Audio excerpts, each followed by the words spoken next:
वरुचि ने पिशाच कर्णभूति को कहानी सुनाते हुए कहा, एक दिन जब उपकोषा संध्या के समय स्नान करके घर लौट रही थी, तभी रास्ते में कोतवाल ने उसे रोक लिया।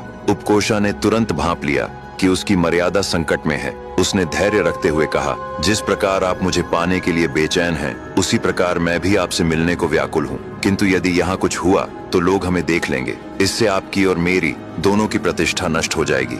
इसलिए आगामी वसंतोत्सव की रात्रि में जब पूरा नगर उत्सव में मग्न होगा, आप मेरे घर आ जाइए, तब कोई हमें देख नहीं पाएगा। कोतवाल उसकी बातों में आ गया और उसे छोड़कर चला गया। थोड़ा आगे बढ़ने पर मंत्री के पुत्र ने उसका रास्ता रोक लिया। उपकोषा ने वही युक्ति अपनाई और उसे उसी रात के दूसरे पहर आने का वचन दे दिया।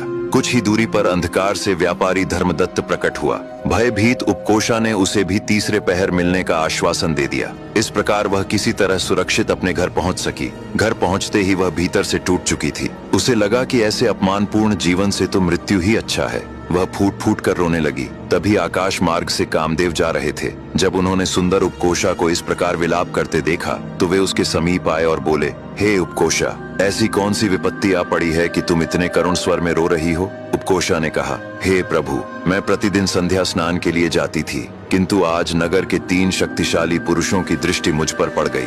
उन्होंने मुझे पाने का प्रयास किया। उनसे बचने के लिए मैं वसंतोत्सव की रात्रि में मिलने का वचन देकर लौट आई हूँ। अब मैं समझ नहीं पा रही कि क्या करूँ। कामदेव बोले, तुम चिंता मत करो, मेरे प्रभाव से वे सभी व्याकुल होकर निश्चित समय पर यहाँ आएंगे। तुम अपनी सहेलियों की सहायता से तेल की एक बड़ी कड़ाही तैयार करो। उसमें काजल और सुगंधित इत्र मिलाकर एक काला गाढ़ा मिश्रण बना लेना, ताकि सुगंध से वास्तविक वस्तु की पहचान न हो सके। फिर 4 छोटे छोटे कपड़े उस मिश्रण में भिगो कर रख देना और एक बड़ा मजबूत संदूक बनवा कर रख लेना। आगे की काम मैं स्वयं करूंगा। जब वसंतोत्सव का दिन आया तो कामदेव उपकोषा की सहायता के लिए एक अत्यंत सुंदर कन्या के रूप में आए। अब आगे की कहानी जानने के लिए देखिए अगला भाग।